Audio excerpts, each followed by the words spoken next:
Kweli siku ya leo tumemwona mbunge wetu amekuja kwa sababu tumepata madhara makubwa ya maji. Yaani kama hivi mnavyoona maji yamekuja ni mengi sana, yameleta madhara makubwa. Watu hawatoki ndani, wakina mama hawapiki, hawafanyi kitu chochote. Ila tunamshukuru Mheshimiwa Rais kwanza kwa mradi mkubwa aliotupa wa barabara kubwa ya lami Arusha Moshi. Lakini sasa pamoja na ile barabara kutengenezwa, kuna makalavati yale walioweka, yale maji yamejikusanya, yamenyoshewa, yanakuja upande mmoja na ndio yanakuja kuleta madhara kwa wananchi. Kwa hiyo sisi kikubwa tunachoomba serikali yetu sikivu, tunajua ni sikivu. Mimi kama mama ninaamini ya kwamba serikali itasikia. Tunaomba msaada kwa ajili ya wananchi wetu wa kata ya Kia. Hali sio nzuri, hali sio shwari kama mnavyoona. Watu wako ndani, hakuna anayetoka. Kitakachopata baadaye nadhani ni kuililia serikali kwa ajili ya chakula kwa ajili ya wananchi. Kwa majina naitwa Mami Lazaro Ndamu. Tumekuwa na changamoto ya maji mengi yanakuja mashambani, yameharibu mazingira, yanakuja paka kwenye manyumba ya watu.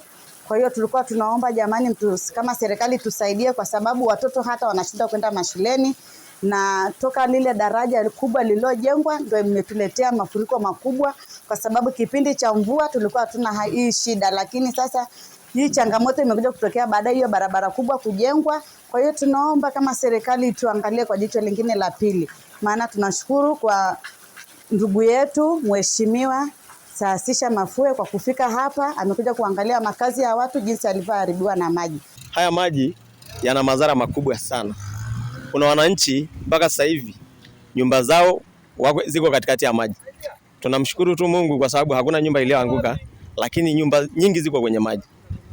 Kunusuru hii hadha ya maji, tulikuwa tunaomba Mheshimiwa mbunge tupate ukingo karibu na reli pale, ili maji ambaye kwenda eneo la wazi ambalo tulihamisha wananchi kwa ajili ya uwanja wa ndege, kwa sababu ni eneo la wazi na haitakuwa na madhara sehemu yoyote.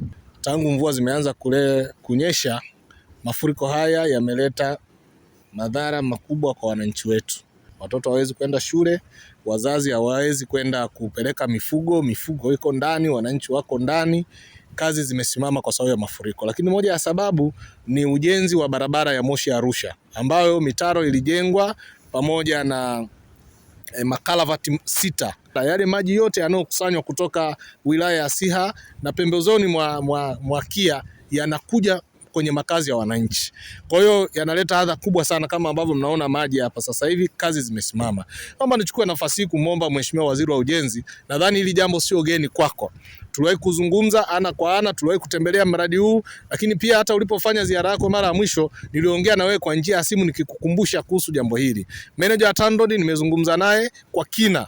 Naomba nikuombe sana Mheshimiwa Waziri, kwa kweli kwa hati ya dharura utusaidie sasa hivi kuweza kuokoa hiki kinachoendelea, kwa sababu kadri mvua zinazoendelea ndivyo tatizo linavyoendelea. Mimi naamini tunaweza kuchukua hatua za dharura kwa kujenga ukuta mbele ya reli, lakini pia kufungua baadhi ya njia ambao kazi hii inaweza kufanyika kwa sasa hivi kipindi mvua inaendelea, wakati tukisubiri mkakati wa kudumu wa kuondoa tatizo. Kwa jina naitwa Engineer Mota Kiando, ni manager wa TANROADS mkoa wa Kilimanjaro. Tumetembelea eneo hili la kata ya Kia, kijiji cha Sanya Station, ambacho ni kijiji kimeathirika sana na maji ya mvua, na tumepita huku kuweza kutoa ushauri, kuona ni jinsi gani haya maji yanaweza yakazuiwa yasiende kuathiri wananchi huko maeneo ya kijiji cha Sanya Station. Kwa hiyo tutakwenda kuangalia uwezekano wa kupata excavator liweze kuzuia baadhi ya mikondo ya maji ambayo inaenda kuathiri wananchi huko, na kuweza yaelekeza maji sasa, kufanya river training, kuelekeza maji yaweze kuipita maeneo sahihi ili isiweze kuwadhuru wananchi. Maji haya yanakuja huku kwa sababu huku ndo downstream, huku ndo eneo ambalo liko chini. Kama unavyojua, hata katika mazingira ya kawaida ukimwaga maji